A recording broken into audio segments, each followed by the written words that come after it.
Welcome to Joe's Medicine Tarot. I'm Joe. If you're new to my channel, welcome. And if you're returning, welcome back. I'd like to take this time just to say thank you and acknowledge the channel members. To thank you so much for your paid memberships. It really does the channel a huge service, but if you enjoy my readings, please subscribe. All right, if you want. I don't take these in reverse. Joyful Muse. Beautiful, joyful muse. Someone is very advanced. A muse, number 33. That's a sacred number, sacred geometry. So somebody has accessed. See, geometry is resonance. Resonance is harmonics. Angles, sound, light and sound. That's why God, the tetragrammaton, according to the Hebrew Bible. And that's also according to King Solomon, the Key of Solomon. The tetragrammaton, grammaton. Tetra meaning sacred geometry, meaning mathematical. And grammaton meaning grammar, the written and spoken word. Both, meaning both sides of the brain. So 33. So I see that, both sides of the brain. Somebody accessing the sacred aspects of themselves, the right side of the brain. They've activated the right side of the brain. Somebody's very, whether you're a musician, but I'm seeing harmonics. I see music, harmonics. So you could be a musician, maybe a songwriter, lyric writer, poetry. Maybe you create music on YouTube or on some social media platform. Rave music. Okay, watchers. Ooh, who are you? Transpersonal watchers. Transpersonal. I'm seeing this as kind of shapeshiftery too. 6, they're saying in numerology, is the most balanced number. It's a number of balance. Very interesting. Okay, what's the next card, creator? I don't take these cards upside down. 62, Will of the Wisp, treasures hidden in the shadows. Beautiful. So this is 62. When that's broken down, it becomes an 8. So 33. So 33 is a master number. So 3 plus 3 is 6. 6 doubled is a 12. 12 broken down becomes another 3. So whatever this is 3 plus 6 is 9. Plus 8 is 17. 1 plus 7 is 8. Oh my gosh. So this is totally shamanic energy, you guys. You're tapping into something very sacred. Very sacred within yourself. Something, a connection between you and the hidden realms. Treasures hidden in the shadows. The shadows is also like, it's part of ourselves we can't see.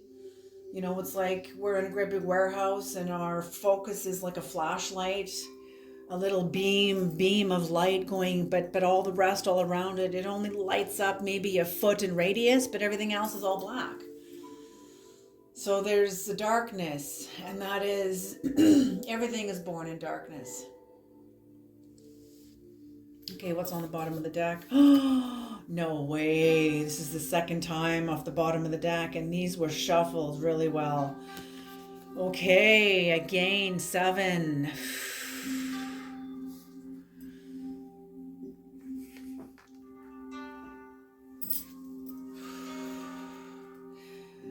And I said the overall reading of these cards was an 8 plus 7 is 15, and 1 plus 1 plus 5 is 6.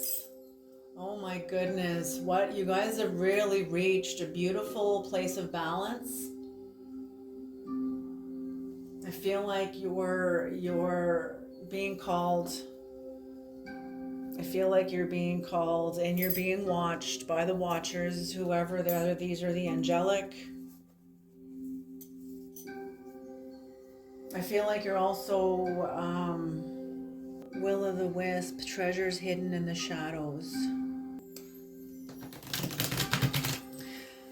feeling keeper current energy, but we'll see when we get here at this card in the future coming up. Possible. Or just, this is interesting, very interesting. Sacred contract.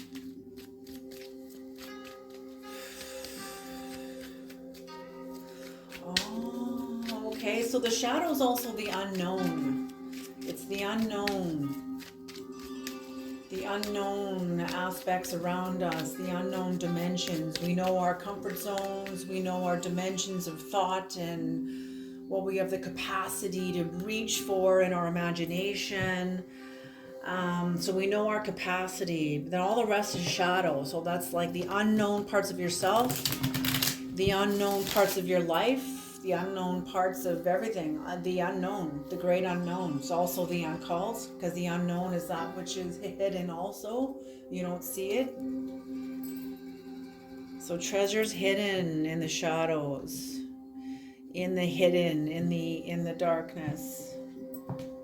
And the darkness is your divinity. And I keep seeing a crystalline structure here. It's like there's wings. There's so many wings, and then there's a face in the midst of it, right in the middle of the image. Will-o'-the-wisp, like the soul of the image. Yes, soul esteem. Like Robert Ohado has. I think he's the one that has brought that language. Has languaged these dimensions of inner growth is soul esteem. Through his workings with many of people around him with astrology. He's an incredible astrologer. He's one of my favorite teachers. Okay, and covenant, sacred contract. So definitely, I feel like you're in it. I feel like it's already unfolded. It's already begun. You've already been initiated into it. You're not coming into it, you are in it. You are in it. Okay, and what is the joyful muse? Ooh, I just got a little Seven of Swords in reverse.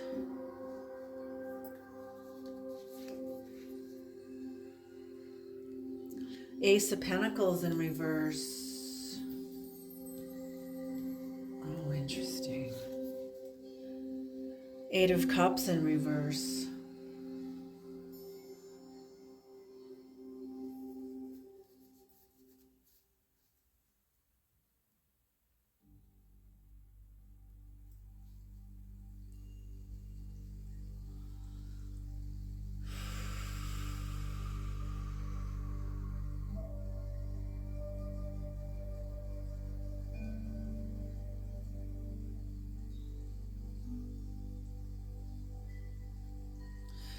I think that you could see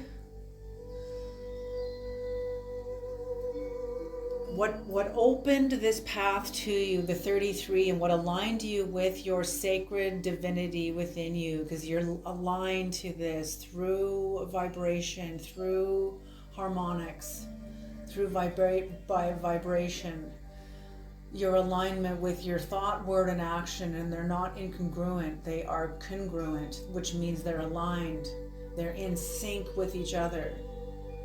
I'm hearing for the first time in my life, like finally, I'm hearing from somebody.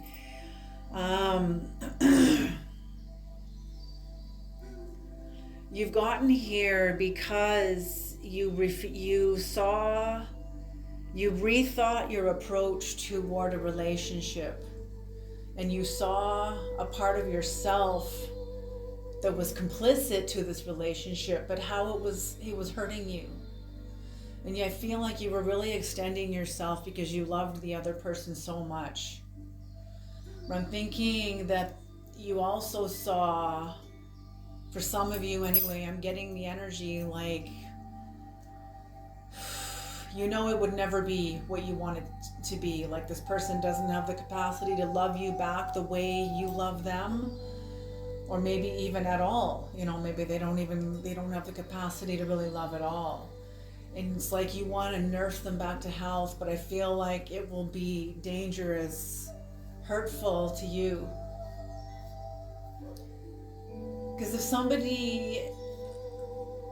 someone's not interested, and I've got to learn this too, when someone's not interested in a certain teaching, I've got to stop laying that trip on them. I got to stop that in my own way. And I have learned to stop that. But I remember when I became clear of that, and I was like, oh, are you serious? Like, people don't want to hear this? Not everyone wants to hear me share,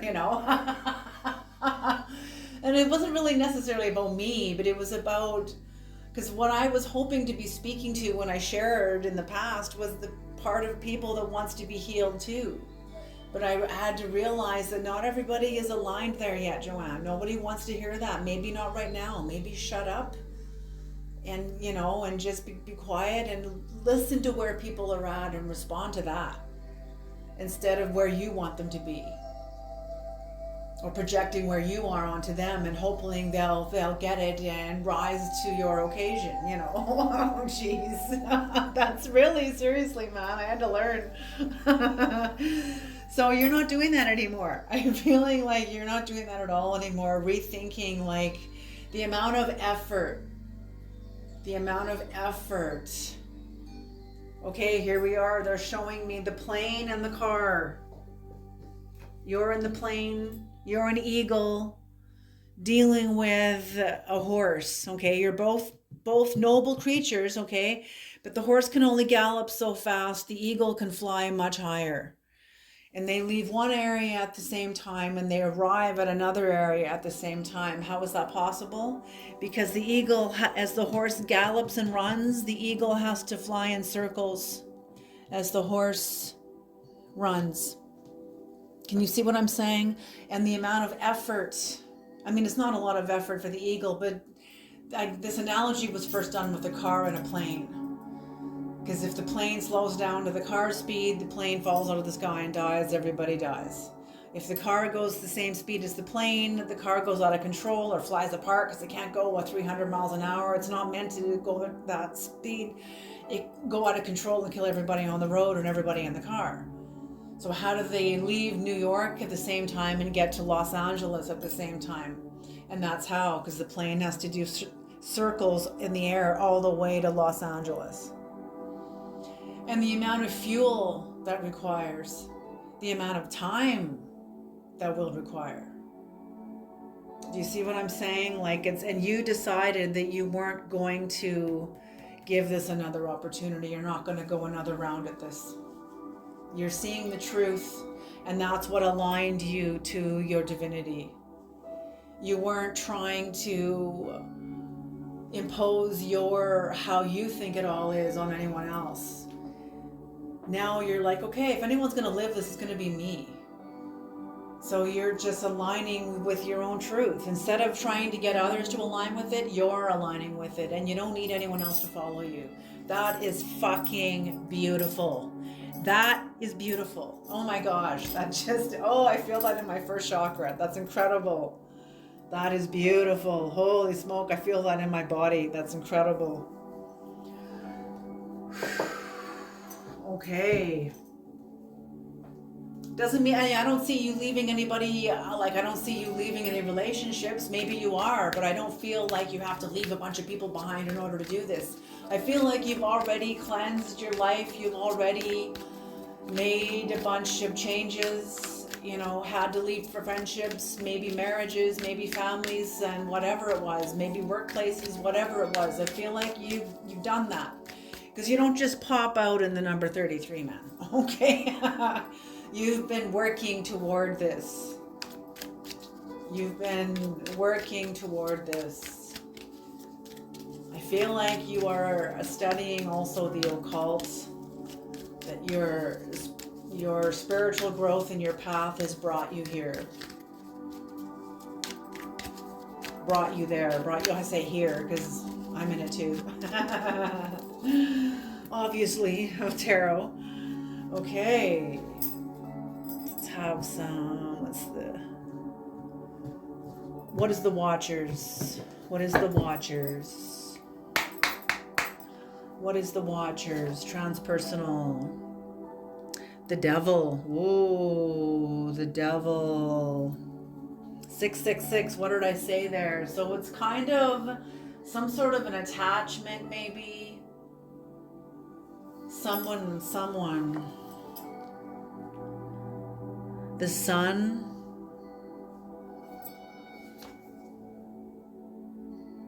And the Four of Cups. Yes, yes, yes.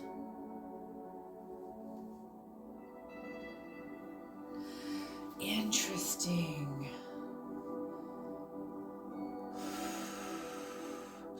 Okay, what I'm seeing is Christ in the desert, getting tempted by the devil. I remember going through this for a long time. I'm going to try to condense this teaching into a very, 2 sentences or so. Help me, Creator. Okay. This may be a person, but I feel like it's more like an energy, an adversarial energy that you have a contract with. Some sort of spirit of resistance that you have a contract with, like the Wright brothers did. They wouldn't have got off the ground if they didn't have resistance from the wind. You know, the kite won't stay in the air if it doesn't have the resistance from the wind of you hanging onto the string on the ground. Okay? There's some sort of resistant energy here of you're aware of this, and this energy could also be represented by a person, also too, by a relationship. The energy is now working itself out through a relationship that's maybe fallen apart, that you've become aware, you were illuminated. I feel like you're a rare warrior. Like somebody that sees their life as out of alignment, and they're like, oh, you want to bet? I'm going to make sure this gets right back into alignment, and then stays and expends all this energy trying to align something that is not meant to be aligned. And I feel like you became illuminated as to some sort of devil energy of resistance of a relationship that you had let go of here. But this energy isn't finished with you. Like it's kind of, and it's never finished with the wind may die down, but it'll be back on like another day, you know. Like the wind does never end. Like it's going to, it may be diminished now, but it will be back. You know, there will be other storms, there will be other winds. You can go fly kites on other days. You can have fun with the wind. It doesn't have to be like, oh no, the wind, you know. Or even sailing, go sailing in the wind. That's awesome. Make sure you're safe though, wear your life jackets. But that's it. Very illuminated, aware of a attachment energy within yourself, an attachment to a destructive energy that keeps yourself stuck. It's not the person that keeps you stuck. It's you that keeps you stuck by being complicit to a relationship that's not in alignment with you, and that really has no, they want you alignment with them. Do you know what I'm saying? Like, you got to honor yourself and which that you've done here. And you're walking away. You have your own contract. And that's what I'm seeing here too. Sacred contract. You're very blessed. And because of this, this person can't touch you. This person can't touch you. It's not you they're scared of. It's not you they're scared of. Oh, I feel that in my second chakra right now. Holy smoke. It's not you they're scared of. They're scared of the spirit that protects you, of the spirits, because they can see it. Whatever's happened here between you and somebody else, this devil energy that this person that the devil energy represents, they had to fill this role, which means they had to mean it. They had to fulfill the role of a devil in your relative to you. Okay? They fulfilled it. They meant it. They believed it. Okay, and even if that was meant to deceive you or to harm you or however, but I'm feeling like they can see the truth of their actions. And that's why I feel like you're in too high of a vibration also too. I feel like that's why they see your vibration, they're intimidated because they don't want to mess with God. I feel like they see your work is also protected. Your work is very protected. They'll be met with angels. They'll be met with large angels. Oh. Yeah, they will be met with the angelic realm that will fight for you. Whoever you are connected to angelic realm. I feel like you work with angels. Whether if this is just for one person, you work with angels and they will be surrounding you because you've asked them to. Beautiful. Oh my gosh, that is beautiful. What's on the bottom of the deck is the Three of Pentacles. As you rebuild your life, you will be protected from somebody, this devil energy, because you're not focused on it. And what's on the bottom of the deck for the first pile is the Four of Pentacles upright. So yes, exactly. They're asking me to pay attention to the old growth trees here that have been broken off, gnawed off. There's 2 old growth trees here that have been gnawed off by the beaver. I don't know if you can see that. Yeah, so you've taken down old growth trees that are old belief systems in your life. They've come down because you're no longer going to feed them. They're not taking up room in your forest anymore. You're going to make something now out of the wood. It's going to now somehow be part of the foundation of your home. And that's how beavers are. So whatever belief system this was, it's not that a beaver doesn't cast away the tree that it takes down. It uses it as a foundation of its home. And that's exactly what this is. These experiences are part of your foundational understanding of your life and of who you are and who you were dealing with within people around you. Not everybody, but some people that are resonates with this energetic signature. Absolutely. All the different kinds of people on the planet. And no, everybody doesn't want to heal. And that naivety, what you don't know outside of that can hurt you. And it's Hosea chapter 4 verse 6. It says, my people perish for a lack of knowledge. So you have to know the shadow within yourself and within others. And I feel like you know it. And whoever you're dealing with knows you know it. Treasures hidden in the shadows. Okay, there you go. That makes sense. That makes sense because you live from within the darkness. This darkness is your divinity.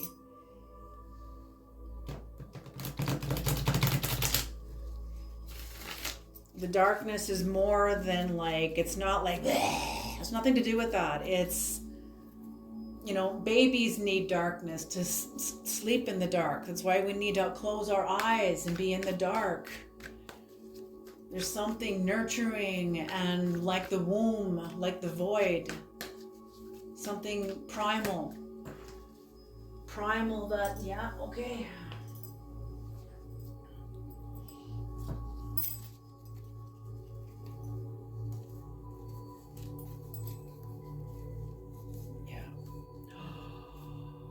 Holy smoke. Yes.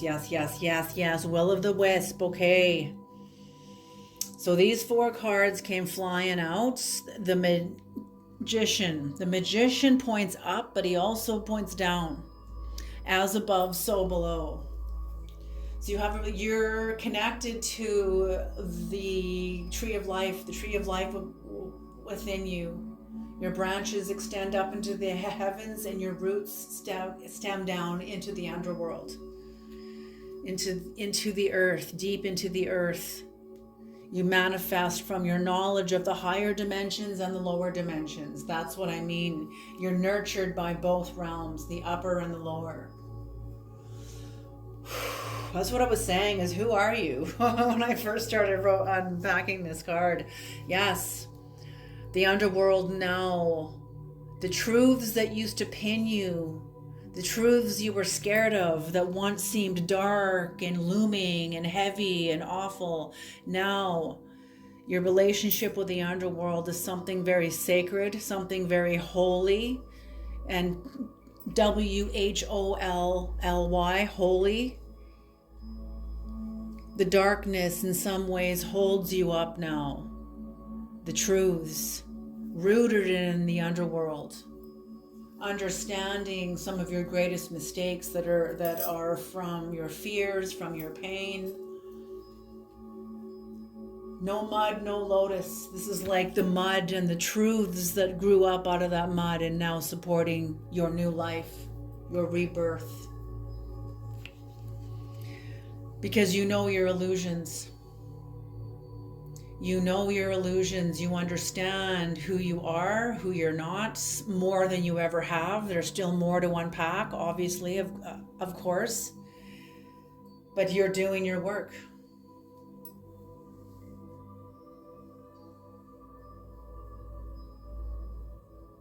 And the last card is the Six of Pentacles. Yes.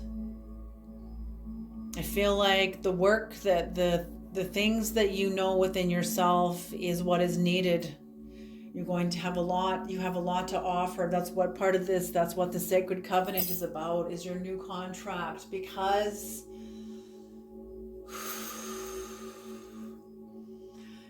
you've gotten out of yourself, you've broken out of yourself.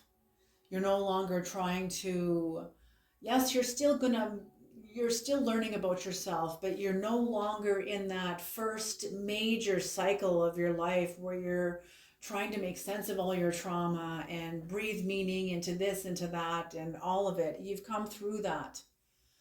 You've come through that. This is probably only going to be for, like a handful of you.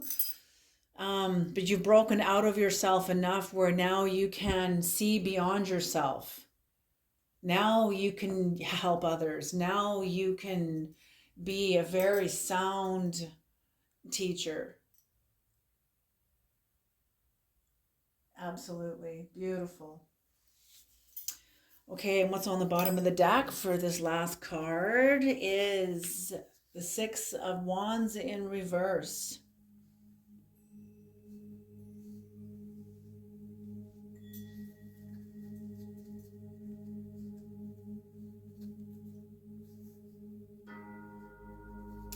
I feel like the people who used to know you won't even recognize you anymore.